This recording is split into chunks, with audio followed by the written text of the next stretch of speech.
Une des plus grandes difficultés dans la prise en main et la maîtrise de Scrivener concerne certainement la mise en forme de ces documents lorsqu'on les exporte, lorsqu'on les compile, pour employer le jargon de Scrivener. Cela tient beaucoup au fait que l'approche diverge énormément de celle des traitements de texte qu'on a l'habitude d'utiliser. Nous allons voir ici les bases à comprendre pour parvenir à se sentir tout à fait à l'aise avec la mise en forme. Ces bases sont indispensables. C'est la raison pour laquelle nous ne nous concentrerons que sur elles dans ce tutoriel. Les trois notions que nous allons aborder sont les suivantes. La hiérarchisation des éléments par les types de sections, les formats et leurs diverses mises en forme, et l'affectation des mises en forme à chacun des types de sections. Mais avant d'aborder ces notions, précisons que lorsqu'on parle de formatage, de style parfois, on parle de l'aspect que prendra le document à l'exportation ou à l'impression en fonction du format de sortie choisi et du type de sortie, document PDF ou page web par exemple. On peut voir à l'écran plusieurs types de sorties du projet courant. Précisons bien que rien n'a été changé au texte du projet pour produire ces sorties. On a seulement joué sur le format et le type de sortie. Vous aurez remarqué que je parlais de format et de type, car pour chaque format, par exemple le format Manuscrit Times, il existe plusieurs types de sorties. PDF, Simple Text, page web, ePub, etc. Vous pouvez voir ici le projet courant exporté au format d'usine Manuscrit Times avec le type PDF, le même format en format de type HTML, et toujours le même avec le type RTF. On peut voir que pour un même format, les types de sorties peuvent être différents. Toujours le même projet, sans rien avoir changé, avec le format personnalisé mon format 1 et avec le format personnalisé mon format 2 en sortie de type texte simple, PDF ou HTML. Vous voyez que ces formats personnalisés changent radicalement l'apparence du projet, alors que, je le répète, il s'agit toujours du même projet auquel on n'a rien changé. Commençons par la première notion importante, la notion de hiérarchie, qui est liée à la notion de type de section. La première chose dont dépend le formatage dans Scrivener, c'est la hiérarchie des dossiers et des fichiers, leur imbrication dans le manuscrit. À chaque imbrication, à chaque profondeur de dossier ou de fichier, correspond un type de section par défaut. Par exemple, dans ce projet, mes documents correspondent au type de section page, mes dossiers séquences au type de section sous-chapitre, et mes dossiers chapitres au type de section chapitre. Ce sont des types que j'ai moi-même créés pour ce projet-là. On peut trouver l'indication du type de section de n'importe quel élément à différents endroits, notamment dans l'inspecteur, comme on vient de le voir, ou dans le plan du manuscrit, ou dans le menu textuel de l'élément, ou encore dans la fenêtre de compilation. Pour définir la liste des types de sections d'un projet donné, on rejoint la fenêtre des paramètres du projet, on choisit les types de sections et l'onglet Section type. On n'abordera pas ici en détail la définition des types de sections, je montre juste comment en créer un, c'est très facile.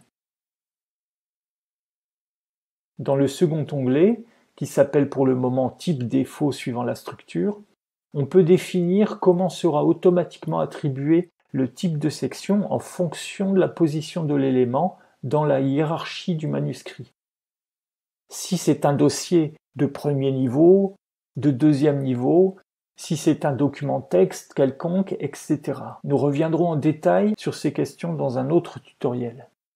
La seconde notion à bien prendre en considération, c'est la notion de mise en page appliquée à un type de section. Chaque type de section peut posséder sa propre mise en page dans un format de sortie donné. Ou pour le dire autrement, chaque format de sortie qu'on trouve dans la fenêtre de compilation possède ses propres mises en page qu'on peut affecter aux différents types de sections du projet courant. Notez que les mises en forme des formats ne peuvent se définir que pour les formats que vous créez ou que vous dupliquez. Il suffit par exemple de créer un nouveau format, de lui donner un nom. Par défaut, il possède un certain nombre de mises en page, mais on peut très bien les supprimer toutes pour repartir vraiment à zéro, comme je le fais ici. Nous aborderons dans un autre tutoriel les détails de la définition d'une mise en page, car c'est un sujet conséquent. Pour le moment, rappelons-nous seulement qu'un format, c'est un ensemble de mises en page qu'on pourra appliquer au type de section du projet. Répétons-le pour bien le retenir, un format, c'est un ensemble de mises en page qu'on peut appliquer au type de section du projet courant. La troisième notion capitale concerne l'affectation des mises en page. Nous avons d'un côté des types de sections qui correspondent à chacun des éléments de notre manuscrit. Nous avons de l'autre des formats de sortie qui définissent des mises en page. Nous devons affecter les seconds au premier pour obtenir l'aspect de sortie voulu. Nous devons donc maintenant affecter à chaque type de section de notre projet une mise en page particulière du format choisi. Cela se fait, comme on s'en doute, dans la colonne centrale de la fenêtre de compilation.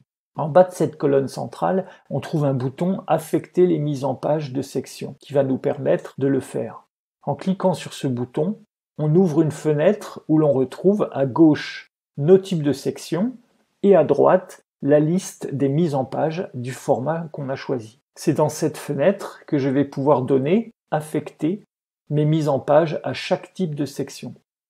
J'affecte ma mise en page comme grand titre à mon type de section chapitre. J'affecte la mise en page comme titre normal au type de section sous-chapitre et la mise en page comme page au type de section page.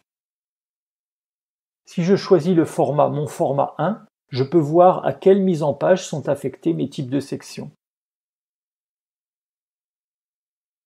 Je le compile.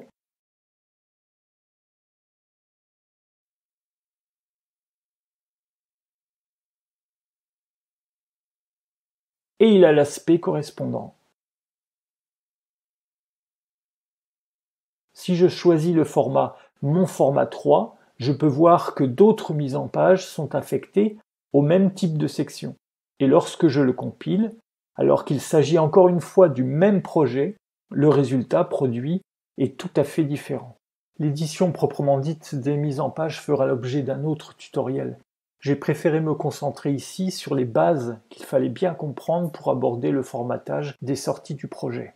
Voilà donc ce qu'il faut bien retenir. Il y a d'abord la hiérarchie du projet, composée de dossiers et de fichiers imbriqués les uns dans les autres, qui possèdent ce qu'on appelle un type de section. On peut définir ces types de sections comme on veut pour chaque projet. Il y a ensuite les formats de sortie, qui possèdent chacun leur propre mise en page, au pluriel. En choisissant un format particulier dans la fenêtre de compilation, on peut affecter une de ces mises en page propres à chaque type de section du projet pour déterminer comment tous les documents et les dossiers à compiler, à exporter, devront apparaître. N'hésitez pas à revoir ces bases pour bien les fixer. Nous verrons dans de prochains tutoriels toutes les notions pour approfondir la question du formatage, à commencer par la définition automatique des types de sections, la création de nouveaux formats et la modification des mises en page, etc. D'ici là, faites bon usage de Scrivener.